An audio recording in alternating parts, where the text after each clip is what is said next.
Hello, people. Welcome to DMZ TV, the home of entertainment, the home of pure fun, and the place where we give you all the latest information that is happening in our entertainment industry and also what is happening, especially in the Ooni of Ife's palace. We are extremely excited to have you around here. We are always super excited whenever we have a conversation like this and we see you all coming. We are really, really excited because without you all there, we cannot be here. That is why I want to say a special thank you to all our subscribers, both the old ones and the new ones. I want to say thank you for always coming, and we pray and wish that you always come around to be with us as we have conversations that are not just meaningful but entertaining, and also conversations that will gladden us and give us an idea of what's happening around us. For some time now, Oni has been giving us a lot of information coming from the Oni's Palace, which has actually made us to keep this channel very, very relevant. So we are always here to give you the hottest, the latest, and the bestest of every information you need to keep you informed, educated, and entertained. All right, now let us go to the story of the yesterday, which happens to be 18th of June. All over the whole world, it was celebrated as Father's Day. Father's Day is a holiday honoring one's father or relevant father figure, as well as fatherhood, paternal bonds, and the influence of fathers in society. The single most common date among world countries is the third Sunday of June, which was founded in the state of Washington, United States of America, by Sonora Smadod in 1910.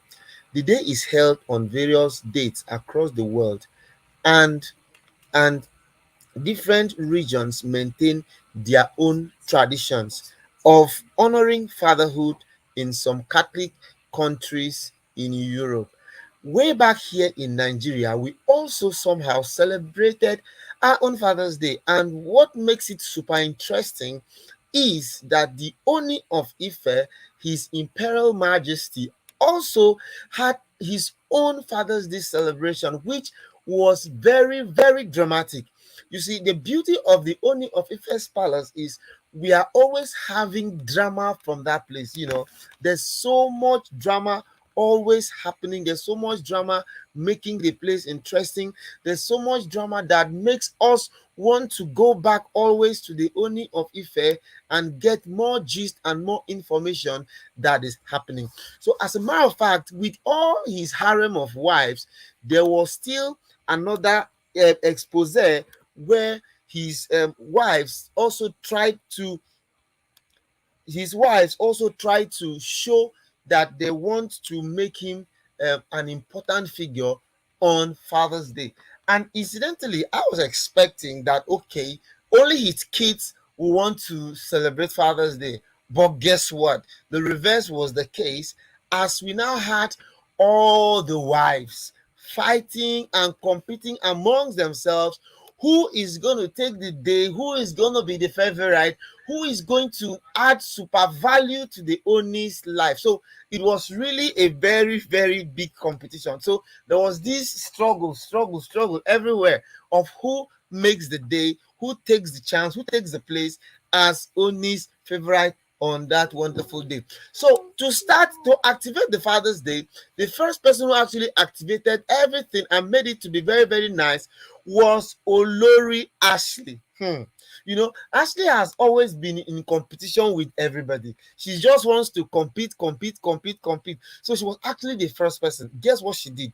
She took time to write a poem, my brother. If you see the poem she composed, she took time to compose this poem for the Oni, calling Oni all wonderful, sweet names, calling Oni beautiful eulogies, making Oni feel so special. In fact, if you listen to what Olori Ashley sent to the Oni yesterday, being Father's Day, you will actually think that these people can never ever have any issue at all. You actually think that, wow, this is a perfect marriage made in heaven. In fact, there you will actually begin to think that the Oni will not ever look at any other person apart from Olori Ashley. Ashley also happens to be somebody who is well grounded in the traditional aspects of life. Olori Ashley even came out to say that she and the Ooni of Ife had a bond a long time ago. That she was actually the person that was first betrothed to the Ooni of Ife, even long before any of the wives were born.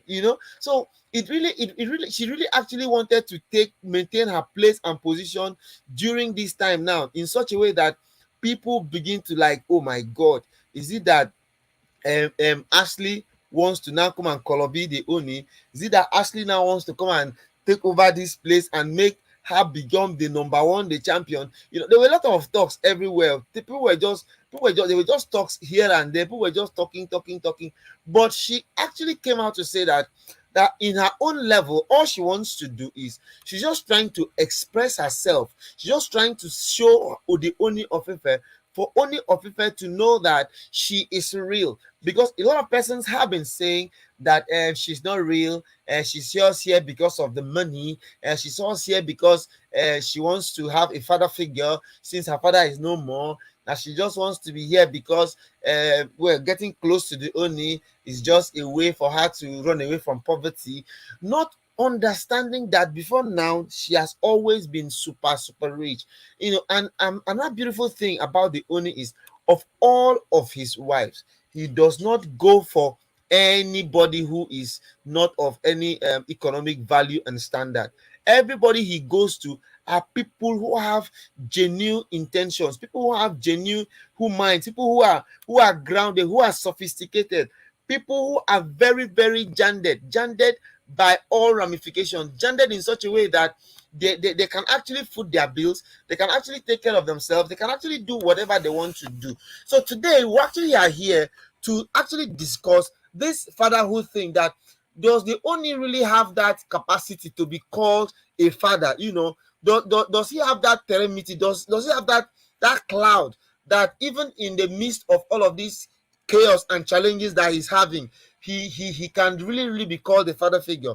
And we'll be expecting some guests who are also going to be joining us for us to throw more light and analyze this issue very well, because we are here to do nothing but to give you information that is worthy.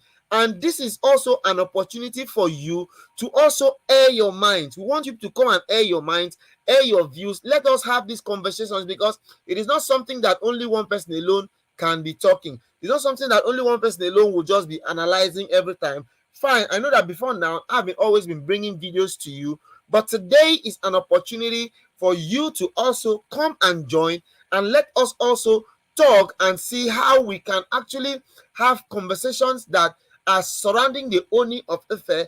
And let us also know, okay, why exactly is he always really wanting to add more wives? Because from the look of things, we heard allegedly that he's also planning to make Laide Badmus one of his wives. And you know what it means if Laide Badmus now comes as one of his wives.